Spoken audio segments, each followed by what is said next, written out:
Marlene Mizzi. Right, good morning. This has been a very, very interesting exercise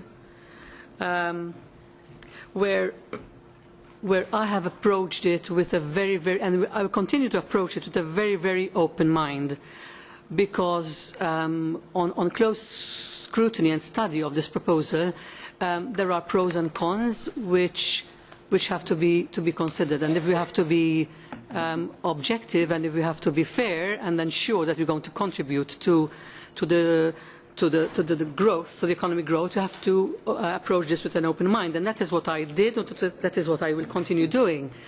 I appreciate that all the scopes that the Commission has approached this system. SMEs, and I come from the business world, from the private sector, so I can appreciate this.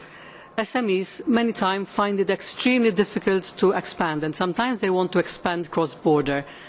And the problems that are faced cross-border, as far as legislation, as far as regulations, as far as expenses concerned, sometimes stop companies from growing, from expanding. And this is the scope, I understand, and I appreciate the scope of this proposal. Facilitating, we have absolutely no objection to facilitating cross-border activities, because it's going to increase competition, it's going to increase competitiveness, it's going to benefit the consumer, and that is what we're after, really.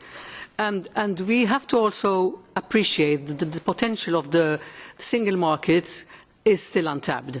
It's still difficult to appreciate the potential, or rather we do appreciate the potential, but we have not yet tapped it enough. Small companies and big companies and companies who want to expand, and entrepreneurs who want to expand, are finding it that the current fragmentation of the digital single market needs really to be explored further. And I also appreciate that this proposal enhances the entrepreneurial spirit, which is so much needed for economic growth. In fact, last week in Strasbourg, when Juncker proposed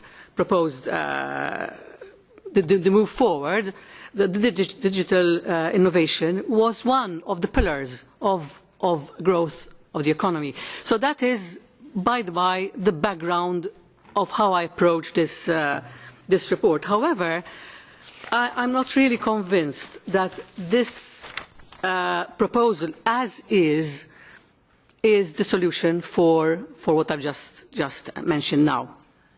And enhancing flexibility for companies to expand, SMEs, cannot be done at the detriment of workers, consumers and creditors' rights. And I'm afraid that, as is, the proposal could encourage the undermining of these rights, especially creditors' rights and especially of workers' rights. In fact, I would like to refer to one of the slides where the Commission is saying that 50% of the stakeholders are in favour of this. But who are these stakeholders who have been approached? Have the unions, have the NGOs, have the workers' associations been approached about this? So we want to know what the 57% is. What is the 100%?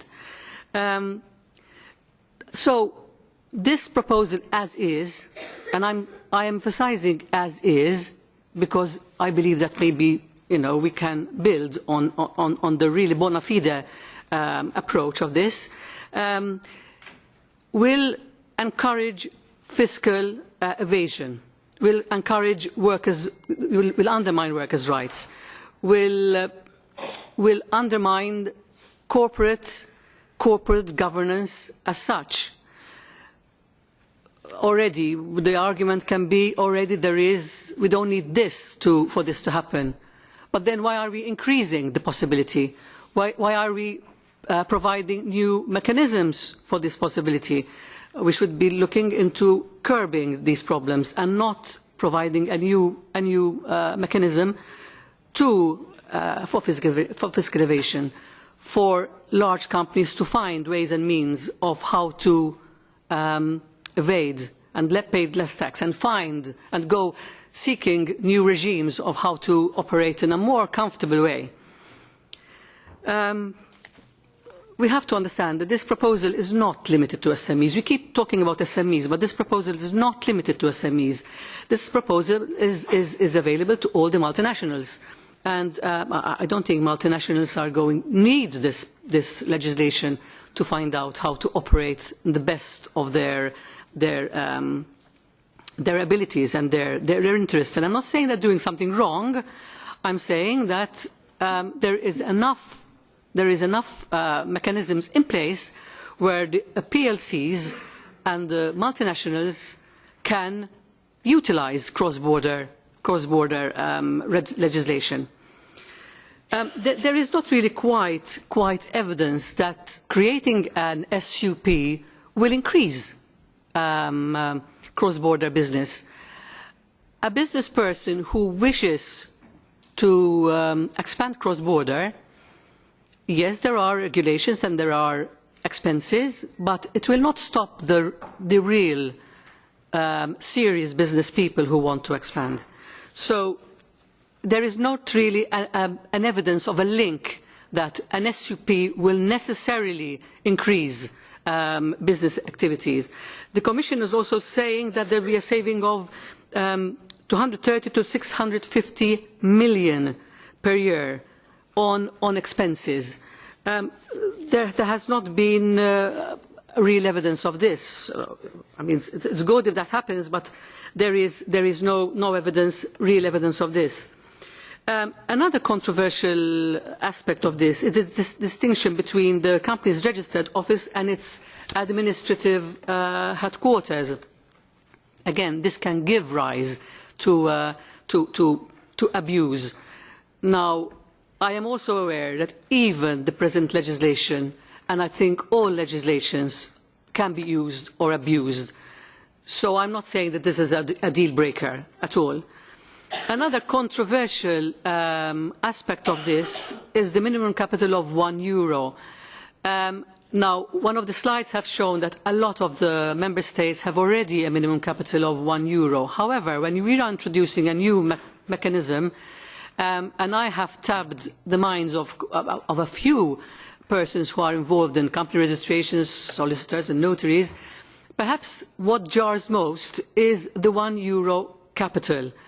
And well, I know that is a token, and I know this is symbolic, but I think that this is one of the opposition that we will encounter as to push this SUP through, because it is in a way ridiculing the very concept of it, because any serious SME, any serious business person, any serious enterprise is not going to be attracted because there is a €1 minimum capital. And I think that, in a way, ridicules the whole concept, although it is emphasising the ease of actually registering a company cross-border. But it is emphasising it, I think, in the wrong way. I also, having said so, understand that the need for having a template to register a company is important. That is very important because an SME, a business person, is facing different 28 rules and regulations, 28 forms to fill. So yes, there are also positive aspects of this. I can really go on. This is one of, it's a subject that's very close to my heart. But I think we have tried to find a solution before we realised what the real problems are.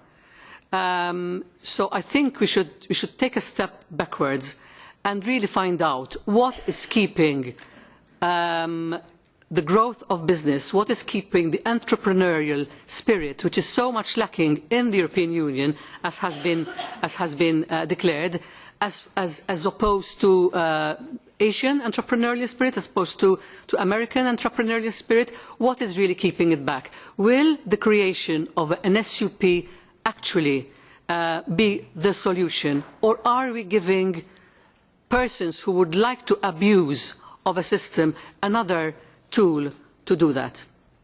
Thank you.